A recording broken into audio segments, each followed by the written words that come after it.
Hello and welcome to this lesson. We are going to look at the simple past and past perfect tenses and their negations.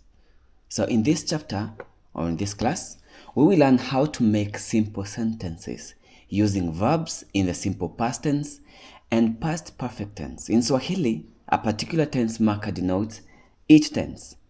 The simple past tense marker is li and the past perfect tense marker is me. The hyphen before and after the tense marker indicates that something has to be added before and after the tense marker. As mentioned earlier, the personal subject prefix comes before this first hyphen and the verb comes after the second hyphen. This is the rule. We will learn how simple sentences using tense markers are constructed. So the first one will be the simple past tense. The simple past tense is used to show an action that took place in the past. As mentioned previously, the simple past tense is expressed by the tense marker li. Sentences using simple past tense markers are constructed in the following manner. We have the personal subject prefix plus the simple past tense marker plus the verb. Say, if we want to make a simple sentence such as I played, right? We do it as follows.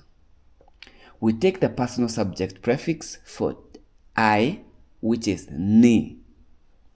We then attach this to simple past tense marker li, and we get nearly. Finally, we attach this to the verb play, which is cheza.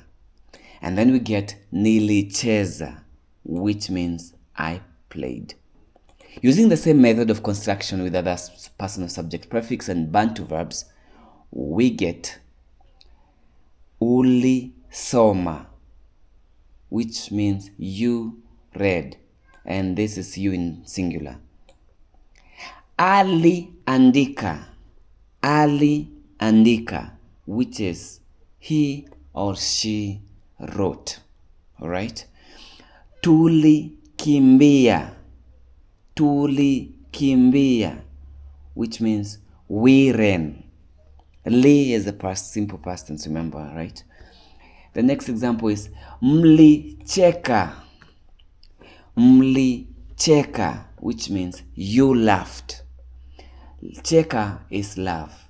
All right. Li, since it's the past tense, it becomes, instead of laugh, becomes laughed. The next and the last example here we have wali nunua, which means they bought. The important thing to notice here is that in all these sentences, li is a simple past tense marker and it doesn't change. In this simple past tense, verbs of Bantu origin and Arabic verbs follow the same rules in affirmative sentences. Below are some of the examples of verbs of Arabic origin. Number 1, nilikubali,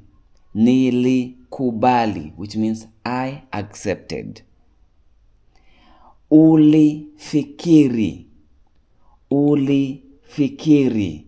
which means you, singular, thought. You thought. Ulifikiri can also be ulifikiria.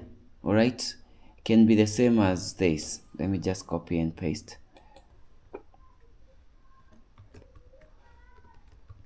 Ulifikiria. Ali, but let me just leave the way it was because I want to maintain the same structure as the book itself. The last example here is Ali Rudi, which means he or she returned. All right. Monosyllabic verbs retain their infinitive marker ku in sentences using simple past tense markers. Examples: nilikula,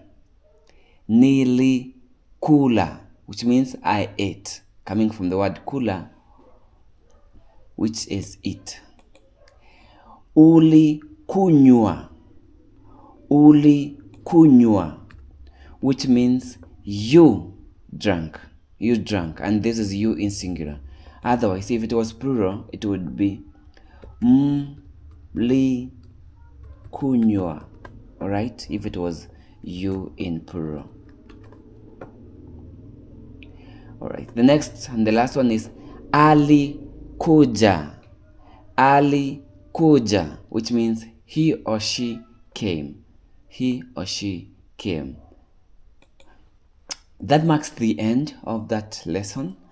We are going to continue with the next example, but if you want to take this, there's a course which I'm taking all the examples, the practice exercises, which I'm going to give out later. So see you in the next class. Until next time, bye bye.